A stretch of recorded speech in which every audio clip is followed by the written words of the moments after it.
ಈ ಕಾರ್ಯಕ್ರಮದ ಮಹಾಪ್ರಾಯೋಜಕರು ಉಲ್ಲಾಸ್ ಅಗರಬತ್ತಿ. ಇನ್ನು ಸಾಧಾರಣ ಅಗರಬತ್ತಿ ಅಲ್ಲ, ಉಲ್ಲಾಸ್ ತನ್ನಿರಿ.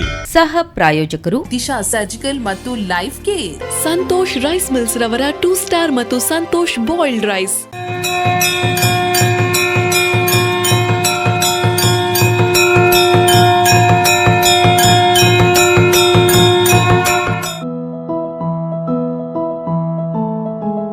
ಮುಲ್ಕಿಪೇಟೆಯ ಹೃದಯ ಭಾಗದಲ್ಲಿರುವ ಶ್ರೀ ಅಯ್ಯಪ್ಪ ಸ್ವಾಮಿ ದೇವಸ್ಥಾನ ನೂರಾರು ಅಯ್ಯಪ್ಪ ಭಕ್ತರ ಶ್ರದ್ಧಾ ಭಕ್ತಿಯ ಕ್ಷೇತ್ರ.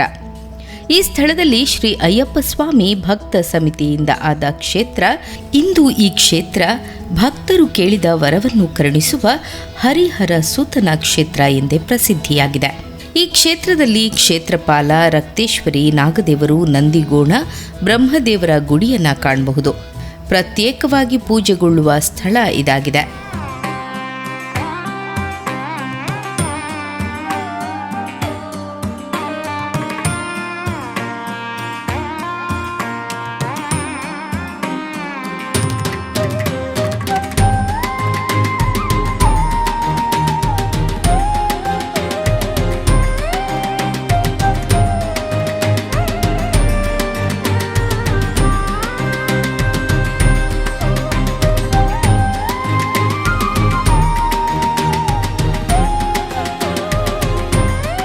ಈ ಕ್ಷೇತ್ರದ ಆಡಳಿತದ ಬಗ್ಗೆ ಉಪಾಧ್ಯಕ್ಷರಾದ ದಾಮೋದರ್ ಈ ರೀತಿ ಹೇಳುತ್ತಾರೆ. ನಮ್ಮ ಈ ಮಂದಿರವು 2011ರಲ್ಲಿ ಈ ಜಾಗದಲ್ಲಿ ಸ್ಥಾಪನೆ ಆಯಿತು. ಇದರ ಮೊದಲು ಪೆಟ್ರೋಲ್ ಪಂಪ್, ಮುಲ್ಕಿ ಪೆಟ್ರೋಲ್ ಪಂಪ್ನ ಎದುರುಗಡೆ ಇತ್ತು. ಅದು ಚತುಷ್ಪಥ ರಸ್ತೆ ಆಗೋ ಪರವಾಗಿ ಅಲ್ಲಿಂದ ತೆರವು ಮಾಡಿ ಇಲ್ಲಿಗೆ ಬರುವಂತಾಯಿತು. ಆದರೆ ಎಲ್ಲ ಭಕ್ತಾಭಿಮಾನ ಸಹಕಾರದಿಂದ ಇದೊಂದು ಬೃಹತ್ ಯೋಜನೆಯನ್ನು ನಾವು ರೂಪಿಸಿಕೊಂಡಿದ್ದೇವೆ. ಮತ್ತು ಬೇಕಾದಷ್ಟು ಭಕ್ತಾಭಿಮಾನಿಗಳು ಇಲ್ಲಿ ಬರ್ತಾ ಇದ್ದಾರೆ. ಹಾಗೆಯೇ ಮಾಲಾಧಾರಿಗಳು ಕೂಡ ಇಲ್ಲಿ ವ್ರತವನ್ನು ಆಚರಿಸ್ತಾ ಇದ್ದಾರೆ. ಮುಲ್ಕಿಯಲ್ಲಿ 1977ರಲ್ಲಿ ಶ್ರೀ ಅಯ್ಯಪ್ಪ ಭಕ್ತ ಸಮಿತಿಯು ದಿವಂಗತ ರಾಜನ್ ಸ್ವಾಮಿಯವರಿಂದ ಸ್ಥಾಪನೆಗೊಂಡಿತು. ಪ್ರಾರಂಭದಲ್ಲಿ ಕೃಷ್ಣಶಾಂತಿಯವರದ ಸ್ಥಳದಲ್ಲಿ ಇದ್ದ ಅಯ್ಯಪ್ಪ ಶಿಬಿರ ನಂತರದಲ್ಲಿ ರಾಷ್ಟ್ರೀಯ ಹೆದ್ದಾರಿ ಪಕ್ಕದ ಸರ್ಕಾರಿ ಜಾಗಕ್ಕೆ ಸ್ಥಳಾಂತರವಾಯಿತು. ಆಗ ಗುರುಸ್ವಾಮಿಯಾಗಿ ದಿವಂಗತ PR ಧರ್ಮನ್ ಸ್ವಾಮಿಯಾಗಿದ್ದರು. ಆಗ ಮಂಗಳೂರು, ಉಡುಪಿ ಮಧ್ಯೆ ಮುಲ್ಕಿಯಲ್ಲಿ ಮಾತ್ರ ಅಯ್ಯಪ್ಪ ಸ್ವಾಮಿ ಭಕ್ತರ ಶಿಬಿರವಿತ್ತು. ಸುತ್ತಲಿನ ಹಲವಾರು ಗ್ರಾಮಗಳಿಂದ ಭಕ್ತರು ಇಲ್ಲಿಗೆ ಬಂದು ಮಾಲಾಧಾರಣೆ ಮಾಡಿ ಶಬರಿಮಲೆಯ ಯಾತ್ರೆ ಮಾಡುತ್ತಿದ್ದರು. ಆ ಸಮಯದಲ್ಲಿ ಇಲ್ಲಿನ ಶಿಬಿರದಲ್ಲಿ ಮಂಡಲ ಪೂಜಾ ಕಾಲದಲ್ಲಿ ಗಣಹೋಮ, ಮಹಾಪೂಜೆ, ಅನ್ನಸಂತರ್ಪಣೆ, ರಾತ್ರಿ ಪಡಿಪೂಜೆ, ದೀಪಾರಾಧನೆ, ಯಕ್ಷಗಾನ ಬಯಲಾಟ, ಕೆಂಡ ಸೇವೆ ಇತ್ಯಾದಿಗಳು ಬಹು ವಿಜೃಂಭಣೆಯಿಂದ ನಡೆಯುತ್ತಿದ್ದವು. ಈ ಸಂದರ್ಭಗಳಲ್ಲಿ ಊರವರೆಲ್ಲರೂ ಸರ್ವ ಸಹಕಾರ ನೀಡ್ತಾ ಇದ್ರು. ದಿವಂಗತ ಪ್ರಭಾಕರ್ ಸ್ವಾಮಿಯವರ ಅಧ್ಯಕ್ಷತೆಯ ಕಾರ್ಯಕಾರಿ ಮಂಡಳಿಯವರು ಎಲ್ಲಾ ಕಾರ್ಯಕ್ರಮಗಳನ್ನು ನಡೆಸಿಕೊಂಡು ಹೋಗ್ತಾ ಇದ್ರು. 2002ರಿಂದ ಶ್ರೀ ಗಿರೀಶ್ ಫಲಿಮಾರ್ ಇವರು ಗುರುಸ್ವಾಮಿಯಾಗಿ ಕಾರ್ಯನಿರ್ವಹಣೆ ಮಾಡುತ್ತಿದ್ದಾಗ ಧರ್ಮದರ್ಶಿ ಶ್ರೀ ಹರಿಕೃಷ್ಣ ಪುನರೂರು, ಬಪ್ಪನಾಡು ಶ್ರೀ ನಾರಾಯಣ ಶೆಟ್ಟಿ ಬೆಂಗಳೂರು, ಶ್ರೀ ಕೃಷ್ಣ ಶಾಂತಿ ಮುಲ್ಕಿ ಇವರುಗಳು ಗೌರವಾಧ್ಯಕ್ಷರುಗಳಾಗಿದ್ದರು. ಶ್ರೀ ಹರಿಯಪ್ಪ ಸಾಲ್ಯಾನ್, ಶ್ರೀ ಹರಿಶ್ಚಂದ್ರ ಸಾಲ್ಯಾನ್, ಶ್ರೀ ಗೋಪಿನಾಥ್ ಪಡಂಗ ಇವರುಗಳು ಅಧ್ಯಕ್ಷರಾಗಿದ್ದರು. ಇದೀಗ ಶ್ರೀ ಪ್ರದೀಪ್ ಕುಮಾರ್ ಬಪ್ಪನಾಡು ಬಡಗುಹಿತ್ಲು ಇವರು ಅಧ್ಯಕ್ಷರಾಗಿದ್ದಾರೆ. ರಾಷ್ಟ್ರೀಯ ಹೆದ್ದಾರಿ ಪಕ್ಕದ ಅಯ್ಯಪ್ಪ ಮಂದಿರ ಹೆದ್ದಾರಿ ಅಗಲೀಕರಣದಿಂದಾಗಿ ಪುನರೂರು ಹಿಂಭಾಗದ ಸ್ವಂತ ಜಾಗಕ್ಕೆ ಸ್ಥಳಾಂತರವಾಯಿತು. ಆ ಸಂದರ್ಭದಲ್ಲಿ ತಾಂಬೂಲ ಪ್ರಶ್ನೆ ಇರಿಸಿದಾಗ ಕೆಲ ವಿಚಾರಗಳು ತಿಳಿದು ಬಂದವು. ಈ ಜಾಗವು ಹಿಂದೆ ಪಂಚದೈವಗಳ ಸಾನ್ನಿಧ್ಯವಾಗಿದ್ದು ಕಾಲಾಂತರದಲ್ಲಿ ಪೂಜೆ ಪುನಸ್ಕಾರಗಳಿಲ್ಲದೆ ಅಜೀರ್ಣಗೊಂಡಿದೆ. ಈ ಸ್ಥಳದಲ್ಲಿ ಬೃಹದಾಕಾರದ ಗೋಳಿ ಮರವೊಂದಿತ್ತು. ಇದರಲ್ಲಿ ಭಗವಾನ್ ನಿತ್ಯಾನಂದರು ಬಂದು ಕುಳಿತುಕೊಳ್ಳುತ್ತಿದ್ದರು. ಭಕ್ತರ ಸಂಕಷ್ಟಕ್ಕೆ ಪರಿಹಾರ ನೀಡಿ ಅನುಗ್ರಹಿಸುತ್ತಿದ್ದರು ಎಂದು ತಿಳಿದು ಬಂತು. ಮತ್ತು ಈ ಜಾಗದಲ್ಲಿ ಮೊದಲಾಗಿ ಪಂಚದೈವ ಸಾನ್ನಿಧ್ಯವನ್ನು ಪುನರ್ ಪ್ರತಿಷ್ಠೆ ಮಾಡಬೇಕು. ತದನಂತರ ಅಯ್ಯಪ್ಪ ದೇವರ ಮಂದಿರವನ್ನು ನಿರ್ಮಾಣ ಮಾಡಬೇಕು ಮತ್ತು ನಿತ್ಯಾನಂದ ಸ್ವಾಮಿಗಳ ಸಾನ್ನಿಧ್ಯವನ್ನು ಕಲ್ಪಿಸಬೇಕು ಎಂದು ತಿಳಿದು ಬಂತು. ಆ ಪ್ರಕಾರವಾಗಿ ಸ್ಥಳದಲ್ಲಿ ನಾಗದೇವರು, ಬ್ರಹ್ಮದೇವರು, ರಕ್ತೇಶ್ವರಿ, ನಂದಿಗೋಣ, ಪಂಚದೈವಗಳ ಸಾನ್ನಿಧ್ಯವನ್ನು ನಿರ್ಮಾಣ ಮಾಡಲಾಯಿತು. ಆನಂತರ ನೂತನ ಅಯ್ಯಪ್ಪ ಮಂದಿರದ ನಿರ್ಮಾಣ ಕಾರ್ಯ 2012ರಲ್ಲಿ ಎಲ್ಲ ಭಕ್ತಾದಿಗಳ ಸಹಕಾರದಿಂದ ನೆರವೇರಿತು. ಶಬರಿಮಲವಾಸ ಸ್ವಾಮಿ ಶರಣಮಯ್ಯಪ್ಪ, ಹರಿಹರ ಸುತನೇ ಸ್ವಾಮಿ ಶರಣಮಯ್ಯಪ್ಪ. ಶಬರಿಮಲವಾಸ ಸ್ವಾಮಿ ಶರಣಮಯ್ಯಪ್ಪ, ಹರಿಹರ ಸುತನೇ. ನಮಗೆ ಈ ಜಾಗ ಒಂದು ರೀತಿಯಲ್ಲಿ ದೇವರ ಅನುಗ್ರಹದಿಂದಲೇ ಬಂತು ಅಂತ ಹೇಳ್ಬೋದು. ಈ ಜಾಗ ನಮಗೆ ಸಿಕ್ಕಿತು. ನಮ್ಮ ಮಂದಿರ ಮೊದಲು ಹೆದ್ದಾರಿಯಲ್ಲಿತ್ತು. ಆವಾಗ ನಮಗೆ ಭಾಳ ಕಷ್ಟ ಆಯಿತು. ಹೆದ್ದಾರಿ ಅಗಲೀಕರಣ ಆಗುವಾಗ ಜಾಗ ಹೋಗ್ತದೆ, ಏನು ಮಾಡ್ಬೋದು ಅಂತ ಆಲೋಚನೆ ಮಾಡುವಾಗ ದೇವರೇ ನಮಗೆ ಒಂದು ಮಾರ್ಗವನ್ನು ಸೂಚಿಸಿದರು. ಈ ಒಂದು ಜಾಗದಲ್ಲಿ ಸ್ಥಳ ನಮಗೆ ಸಿಕ್ಕಿತ್ತು. ಈ ಸ್ಥಳಕ್ಕೂ ಒಂದು ಮಹತ್ವ ಇದೆ. ಯಾಕೆಂತೇಳಿದರೆ ಇಲ್ಲಿ ಪಂಚದೈವಗಳ ಸಾನ್ನಿಧ್ಯ ಇದೆ. ಇಲ್ಲಿಗೆ ನಾವು ಬರುವಾಗ ಯಾವ ರೀತಿಯಲ್ಲಿ ಮಾಡೋದು ಅಂತ ಹೇಳುವಾಗ ಹಿರಿಯರು ಒಂದು ತಾಂಬೂಲ ಪ್ರಶ್ನೆಯನ್ನು ಇರಿಸುವ, ಅದರ ಮುಖೇನ ನಾವು ಒಂದು ಮಾರ್ಗದರ್ಶನವನ್ನು ಪಡೆದುಕೊಂಡು ನಾವು ಕೆಲಸವನ್ನು ಮುಂದುವರಿಸುವ ಅಂತ ಹೇಳಿದರು. ಆ ತಾಂಬೂಲ ಪ್ರಶ್ನೆ ಇರಿಸಿದಾಗ ಪ್ರಥಮವಾಗಿ ನಮಗೆ ಇಲ್ಲಿಯ ಸ್ಥಳ ಸಾನ್ನಿಧ್ಯದ ಬಗ್ಗೆ ನಮಗೆ ತಿಳುವಳಿಕೆ ಬಂತು. ಈ ಜಾಗದಲ್ಲಿ ನಾಗದೇವರು, ಬ್ರಹ್ಮದೇವರು, ನಂದಿಗೋಣ, ರಕ್ತೇಶ್ವರಿ, ಹಾಗೆಯೇ ಕ್ಷೇತ್ರಪಾಲ, ಈ ಪಂಚದೈವಗಳು ಈ ಜಾಗದಲ್ಲಿ ಸಾನ್ನಿಧ್ಯದಲ್ಲಿ ಇವೆ. ಅಜೀರ್ಣಗೊಂಡಿದೆ, ನೀವು ಮೊದಲು ಅದನ್ನು ಜೀರ್ಣೋದ್ಧಾರ ಮಾಡಿಸಿ, ಆಮೇಲೆ ನಿಮ್ಮ ಎಲ್ಲ ಕಾರ್ಯಕ್ರಮಗಳು ಸಾಂಗವಾಗಿ ನೆರವೇರಿಕೊಂಡು ಬರ್ತವೆ ಅಂತ ಪ್ರಶ್ನೆಯಲ್ಲಿ ತೋರಿಬಂತು. ಹಾಗೆಯೇ ನೋಡುವಾಗ ಪ್ರಶ್ನೆಯಲ್ಲಿ ಈ ಜಾಗದಲ್ಲಿ ಒಂದು ದೊಡ್ಡ ಗೋಳಿಯ ಮರ ಇತ್ತು. ನಿತ್ಯಾನಂದ ಅವಧೂತರು ಈ ಜಾಗದಲ್ಲಿ ಸಂಚಾರ ಮಾಡುವಾಗ ಇಲ್ಲಿ ಬಂದು ಆ ಮರದಲ್ಲಿ ಕುಳಿತುಕೊಳ್ಳುತ್ತಿದ್ದರು. ಭಕ್ತರಿಗೆ ಅವರ ಕಷ್ಟಗಳಿಗೆ ಬೇಕಾದಂಥ ಅನುಗ್ರಹವನ್ನು ನೀಡುತ್ತಿದ್ದರು ಅಂತ ತಿಳಿದು ಬಂತು. ಹಾಗೆಯೇ ನಾವು ಈ ಜಾಗದಲ್ಲಿ ಪಂಚದೈವಗಳನ್ನು ಪ್ರತಿಷ್ಠೆ ಮಾಡಿದೆವು.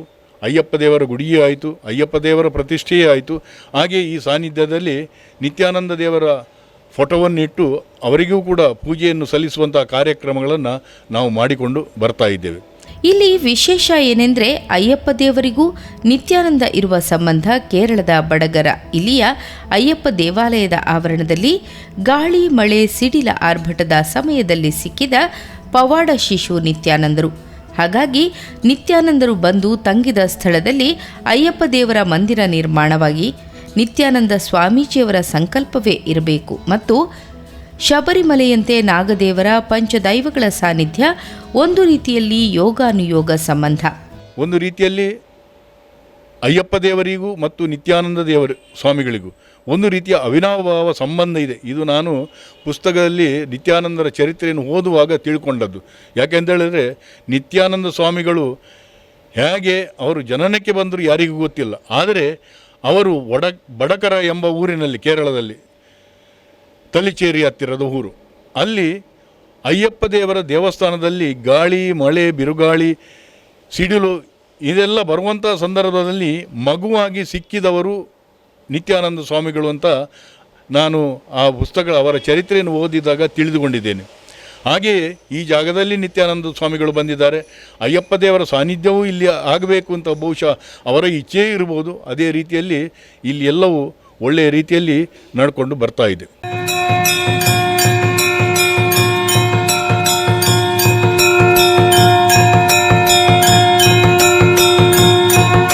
ಶಬರಿಮಲವಾಸ ಸ್ವಾಮಿ ಶರಣಮಯ್ಯಪ್ಪ, ಹರಿಹರ ಸುತನೇ ಸ್ವಾಮಿ ಶರಣಮಯ್ಯಪ್ಪ. ಶಬರಿಮಲವಾಸ ಸ್ವಾಮಿ ಶರಣಮಯ್ಯಪ್ಪ, ಹರಿಹರ ಸುತನೇ. ಈ ಸಾನ್ನಿಧ್ಯದಲ್ಲಿ ತಮ್ಮ ಕಷ್ಟ ಕಾರ್ಪಣ್ಯಗಳ ಬಗ್ಗೆ ಭಕ್ತಿಯಿಂದ ಬೇಡಿಕೊಂಡಾಗ ಅತಿ ಶೀಘ್ರದಲ್ಲಿ ಉದ್ದೇಶಗಳು ನೆರವೇರಿ ಫಲ ನೀಡಿದ ದೃಷ್ಟಾಂತಗಳು ಇವೆ. ನಮ್ಮ ಇಲ್ಲಿ ಒಂದು ವಿಶೇಷತೆ ಏನು ಅಂತ ಹೇಳಿದರೆ, ಈ ಜಾಗದಲ್ಲಿ ಈ ಸಾನ್ನಿಧ್ಯದಲ್ಲಿ ಯಾರು ಭಕ್ತರು ಬಂದು ಪ್ರಾರ್ಥನೆ ಮಾಡಿದರೂ ಕೂಡ ಅಯ್ಯಪ್ಪ ದೇವರು ಅವರ ಪ್ರಾರ್ಥನೆಗೆ ಒಲಿದು ಬಂದು ಅವರ ಮನಸ್ಸಿನ ಇಷ್ಟಾರ್ಥವನ್ನು ನೆರವೇರಿಸಿಕೊಡ್ತಾರೆ. ಇದಕ್ಕೆ ದೃಷ್ಟಾಂತಗಳು ಹಲವಿವೆ. ಬಹಳ ಹಿಂದೆ ನಾನು ಇಲ್ಲಿ ಗುರುಸ್ವಾಮಿಯಾಗಿ ಬರುವುದಕ್ಕಿಂತಲೂ ಮೊದಲೇ ಒಂದು ಸಣ್ಣ ಬಾಲಕಿ, ಈಗ ಬೆಳೆದು ದೊಡ್ಡವರಾಗಿದ್ದಾರೆ, ಅವರಿಗೆ ಮಾತಾಡೋದಕ್ಕೆ ಬರ್ತಾ ಇರಲಿಲ್ಲ, ಯಾವ ಶಬ್ದವನ್ನು ಆಡ್ತಾ ಇರಲಿಲ್ಲ. ಮನೆಯವರು ಅವರನ್ನು ಕರ್ಕೊಂಡು ಬಂದು ಇಲ್ಲಿ ಪಡಿಪೂಜೆಯ ಒಂದು ಹರಕೆಯನ್ನು ದೇವರಿಗೆ ಹೇಳಿ ಪೂಜೆ ಮಾಡಿಸ್ತಾ ಬಂದರು. ಕ್ರಮೇಣ ಅವರು ತೊದಲು ಮಾತಾಡ್ತಾ ಈಗ ಸರಿಯಾಗಿ ಸಾಧಾರಣವಾಗಿ ಮಾತಾಡ್ತಾ ಇದ್ದಾರೆ. ಮೊನ್ನೆಯೂ ಕೂಡ ಅವರ ಪೂಜೆಯಲ್ಲಿ ಪಡಿಪೂಜೆ ಆಯಿತು.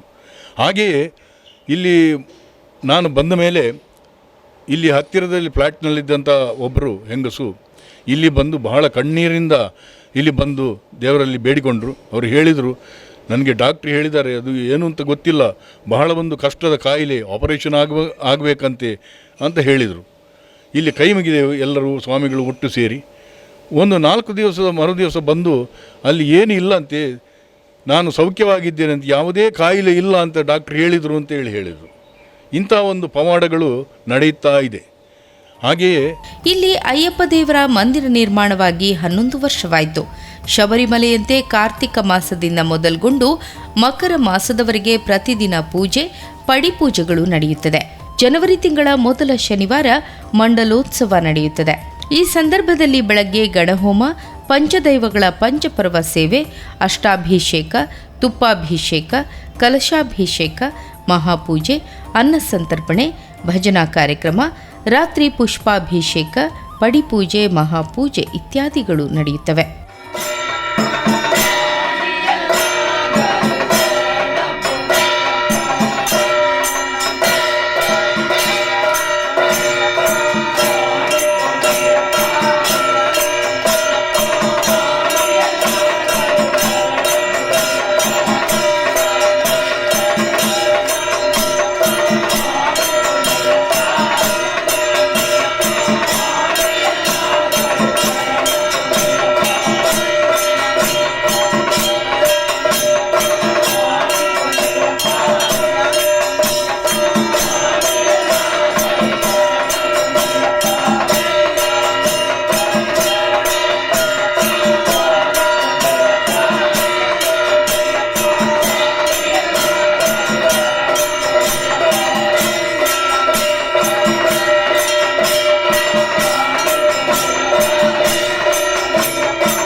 ಮಕರ ಸಂಕ್ರಾಂತಿಯಂದು ಶಬರಿಮಲೆಯ ಮಕರ ಜ್ಯೋತಿಯ ಸಮಯದಲ್ಲಿ ನಮ್ಮ ಅಯ್ಯಪ್ಪ ಸನ್ನಿಧಾನದಲ್ಲಿ ಅಯ್ಯಪ್ಪ ದೀಪೋತ್ಸವ, ಮಕರ ವಿಳಕ್ಕು ಪೂಜೆ ನಡೆಯುತ್ತದೆ. ನಮ್ಮ ಮುಲ್ಕಿಯ ಅಯ್ಯಪ್ಪ ಮಂದಿರ ರಾಷ್ಟ್ರೀಯ ಹೆದ್ದಾರಿಯಲ್ಲಿರುವುದರಿಂದ ಉತ್ತರ ಕರ್ನಾಟಕದ ಮತ್ತು ಮುಂಬಯಿಯ ಪಾದಯಾತ್ರೆಯ ಸ್ವಾಮಿಗಳು ರಾತ್ರಿ ಇಲ್ಲಿ ತಂಗಿ ತಮ್ಮ ಯಾತ್ರೆಯನ್ನು ಮುಂದುವರಿಸುತ್ತಾರೆ. ಈ ಸಂದರ್ಭದಲ್ಲಿ ಫಲಹಾರ ಇತ್ಯಾದಿ ಮೂಲಭೂತ ಸೌಕರ್ಯಗಳನ್ನು ಒದಗಿಸಲಾಗುತ್ತದೆ. ನಮ್ಮ ಈ ಒಂದು ಅಯ್ಯಪ್ಪ ಮಂದಿರ ಹೆದ್ದಾರಿಗೆ ಸಮೀಪವಾಗಿ ಇರುವುದರಿಂದ ತುಂಬ ಭಕ್ತರು ಉತ್ತರ ಕರ್ನಾಟಕ, ಬಾಂಬೆ ಕಡೆಯಿಂದ ತುಂಬ ಭಕ್ತರು ಇಲ್ಲಿ ಬರ್ತಾರೆ. ಶಬರಿಮಲೆಗೆ ಹೋಗೋ ದಾರಿಯಲ್ಲಿ ಇಲ್ಲಿ ಬಂದು ಒಂದು ದಿವಸ ತಂಗಿ ಇಲ್ಲಿ ನಾವು ಕೊಡುವಂಥ ಫಲಹಾರ ಇತ್ಯಾದಿಗಳನ್ನು ಸ್ವೀಕರಿಸಿ ಶಬರಿಮಲೆ ಯಾತ್ರೆಯನ್ನು ಮಾಡ್ತಾರೆ. ಹಾಗೆಯೇ ಪಾದಯಾತ್ರಿಗಳು ಕೂಡ ಇಲ್ಲಿಗೆ ಬಂದು ರಾತ್ರಿ ಇಲ್ಲಿ ತಂಗಿ ಮರುದಿವಸ ಬೆಳಿಗ್ಗೆ ಎದ್ದು ಅವರ ಪಾದಯಾತ್ರೆಯನ್ನು ಮುಂದುವರಿಸ್ತಾರೆ. ಹೀಗೆ ನಡೆಯುತ್ತಾ ಉಂಟು. ಒಂದು ರೀತಿಯಲ್ಲಿ ನಮ್ಮ ಈ ಮುಲ್ಕಿ ಪರಿಸರದಲ್ಲಿ ಎಲ್ಲ ಸ್ವಾಮಿಗಳನ್ನು, ಎಲ್ಲ ಭಕ್ತರನ್ನು, ಎಲ್ಲ ಜನರನ್ನು ಒಟ್ಟು ಸೇರಿಸಿಕೊಂಡು ಒಳ್ಳೆಯ ರೀತಿಯಲ್ಲಿ ನಮ್ಮ ಅಯ್ಯಪ್ಪ ಮಂದಿರ, ಈ ಅಯ್ಯಪ್ಪರ ದೇವರ ಸೇವಾ ಕಾರ್ಯಕ್ರಮಗಳು ಒಳ್ಳೆಯ ರೀತಿಯಲ್ಲಿ ನಡೆಯುತ್ತಾ ಇದೆ. ಇದೀಗ ಅಯ್ಯಪ್ಪ ಸಮಿತಿಯ ಗೌರವಾಧ್ಯಕ್ಷರಾಗಿ ಧರ್ಮದರ್ಶಿ ಶ್ರೀ ಹರಿಕೃಷ್ಣ ಪುನರೂರು, ಅಧ್ಯಕ್ಷರಾಗಿ ಪ್ರದೀಪ್ ಕುಮಾರ್ ಬಪ್ಪನಾಡು, ಉಪಾಧ್ಯಕ್ಷರಾಗಿ ಶ್ರೀ ದಾಮೋದರ ಎಂ ಮುಲ್ಕಿ ಮತ್ತು ಶಿವಶಂಕರ ಯು ಮುಲ್ಕಿ, ಕಾರ್ಯದರ್ಶಿಯಾಗಿ ಭಾಸ್ಕರ್ ಶೆಟ್ಟಿಗಾರ್ ವನಭೋಜನ ಇವರನ್ನೊಳಗೊಂಡ ಕಾರ್ಯಕಾರಿ ಸಮಿತಿ ಕಾರ್ಯವನ್ನು ನಿರ್ವಹಿಸ್ತಾ ಇದೆ. ಈ ಕ್ಷೇತ್ರದ ಗುರುಸ್ವಾಮಿಯವರಾದ ಗಿರೀಶ್ ಸ್ವಾಮಿ ಪೂಜಾ ವಿಧಿವಿಧಾನಗಳ ಬಗ್ಗೆ ಈ ರೀತಿ ಹೇಳ್ತಾರೆ. ಭಾಳಷ್ಟು ಕಾರ್ಯಕ್ರಮಗಳು ಇಲ್ಲಿ ನಡೆಯುತ್ತಾ ಇವೆ. ಮಾಲಾಧಾರಿಗಳಾಗಿ ಸ್ವಾಮಿಗಳು ಇಲ್ಲಿ ಮಾಲಾಧಾರಣೆ ಮಾಡಿದ ಮೇಲೆ ಕಾರ್ತಿಕ ಮಾಸದಿಂದ ಮಕರ ಮಾಸದವರೆಗೆ 2 ತಿಂಗಳು ಇಲ್ಲಿ ಪ್ರತಿನಿತ್ಯ ಪೂಜೆ ಪುರಸ್ಕಾರಗಳು ನಡೆಯುತ್ತಾ ಇವೆ.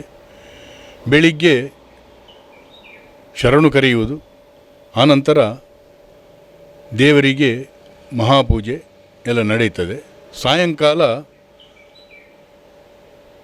ಶರಣು ಕರೆದು ದೇವರಿಗೆ ಪಡಿಪೂಜೆ, ದೀಪಾರಾಧನೆ ಮತ್ತು ಮಹಾಪೂಜೆ ಇದು ಪ್ರತಿನಿತ್ಯ ನಡೆಯುವಂಥ ಕಾರ್ಯಕ್ರಮಗಳು.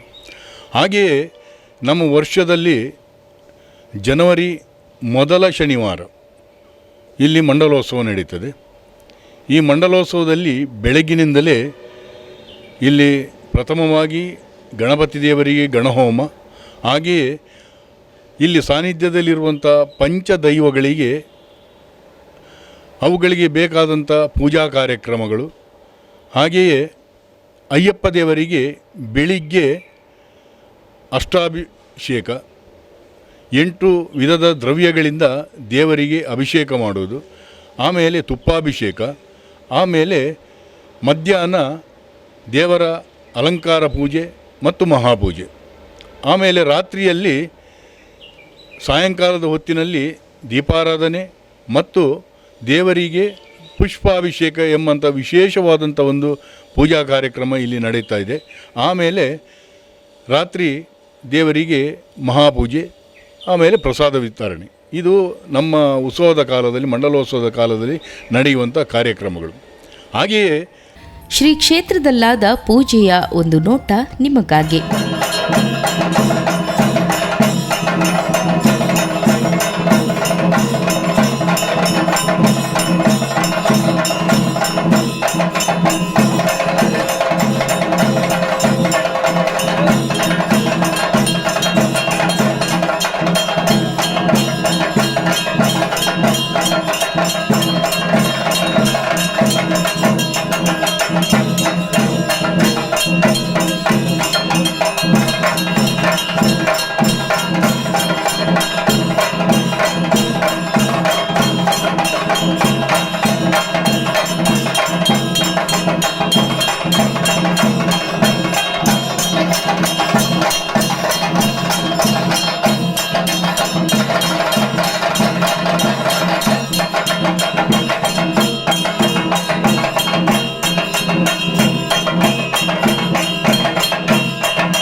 ಗರ್ಭಗುಡಿಯಲ್ಲಿ ಹರಿಹರ ಸುತ ಅಯ್ಯಪ್ಪ ಸ್ವಾಮಿಯ ವಿಗ್ರಹ, ಆ ಪಕ್ಕದಲ್ಲಿ ಶ್ರೀ ಗಣಪತಿ, ಶ್ರೀ ಸುಬ್ರಹ್ಮಣ್ಯ ಸ್ವಾಮಿ ವಿಗ್ರಹವನ್ನ ಕಾಣಬಹುದು.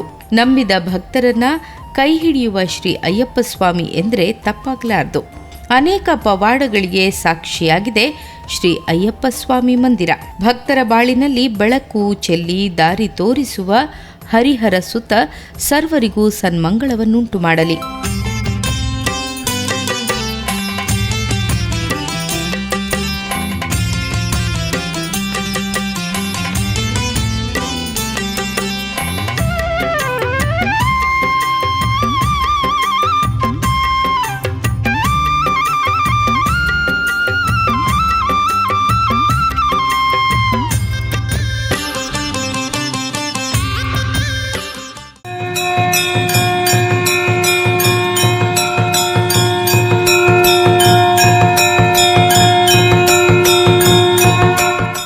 ಕಾರ್ಯಕ್ರಮದ ಮಹಾಪ್ರಾಯೋಜಕರು ಉಲ್ಲಾಸ್ ಅಗರಬತ್ತಿ. ಇನ್ನು ಸಾಧಾರಣ ಅಗರಬತ್ತಿ ಅಲ್ಲ, ಉಲ್ಲಾಸ್ ತನ್ನಿರಿ. ಸಹ ಪ್ರಾಯೋಜಕರು ದಿಶಾ ಸರ್ಜಿಕಲ್ ಮತ್ತು life care. Santosh rice mills ರವರ 2 ಸ್ಟಾರ್ ಮತ್ತು ಸಂತೋಷ್ ಬಾಯ್ಲ್ಡ್ ರೈಸ್.